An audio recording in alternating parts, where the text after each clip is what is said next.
ಕರ್ನಾಟಕ ರಕ್ಷಣಾ ವೇದಿಕೆ ತಾಲೂಕು ಘಟಕದ ವತಿಯಿಂದ ಪಟ್ಟಣದ ಸಾರ್ವಜನಿಕ ಆಸ್ಪತ್ರೆಯಲ್ಲಿ ವೈದ್ಯರು ರೋಗಿಗಳಿಗೆ ಸರಿಯಾಗಿ ಚಿಕಿತ್ಸೆ ನೀಡದೆ ಬೇಜವಾಬ್ದಾರಿತನದಿಂದ ಕಾರ್ಯನಿರ್ವಹಿಸಿ ಸಮಯ ಕಳೆಯುತ್ತಿದ್ದಾರೆ. ಇನ್ನು ಕೆಲವು ವೈದ್ಯರು ತಮ್ಮದೇ ಆದ ಖಾಸಗಿ ಆಸ್ಪತ್ರೆಯನ್ನ ಕಟ್ಟಿಕೊಂಡು ಹೆಚ್ಚಿನ ಹೊತ್ತು ತಮ್ಮ ಆಸ್ಪತ್ರೆಯಲ್ಲಿ ಕಳೆಯುತ್ತಿದ್ದಾರೆ. ಅಂತಹ ವೈದ್ಯರ ವಿರುದ್ಧ ಸೂಕ್ತ ಕ್ರಮ ಕೈಗೊಳ್ಳಬೇಕು. ಸರ್ಕಾರಿ ಆಸ್ಪತ್ರೆಯಲ್ಲಿ ಚಿಕಿತ್ಸೆ ಫಲಕಾರಿಯಾಗಿ ಸಾವನ್ನಪ್ಪಿದರೆ ಮೃತದೇಹವನ್ನ ನೊಂದ ಕುಟುಂಬದ ಮನೆಗೆ ಸಾಗಿಸಬೇಕಾದರೆ ಖಾಸಗಿ ವಾಹನಗಳ ಚಾಲಕರು ಸಾವಿರಾರು ರೂಪಾಯಿ ಹಣವನ್ನ ಕೇಳುತ್ತಿದ್ದಾರೆ. ಆದ ಕಾರಣ ಸಾರ್ವಜನಿಕ ಆಸ್ಪತ್ರೆಯಲ್ಲಿನ ಮೃತದೇಹವನ್ನ ಸಾಗಿಸುವ ವಾಹನವನ್ನ ನಿಯೋಜಿಸಬೇಕು.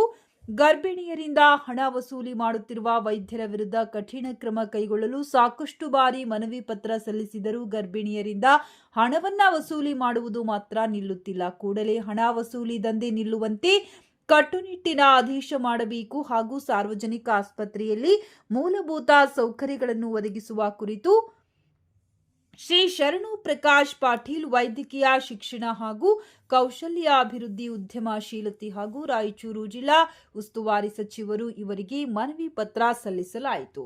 ವರದಿಗಾರರು ಬಿ ಚಂದ್ರಕಾಂತ್ ಅಂಗಡಿ, ಕಿಷ್ಕಿಂಧ ನ್ಯೂಸ್, ಲಿಂಗಸೂರು.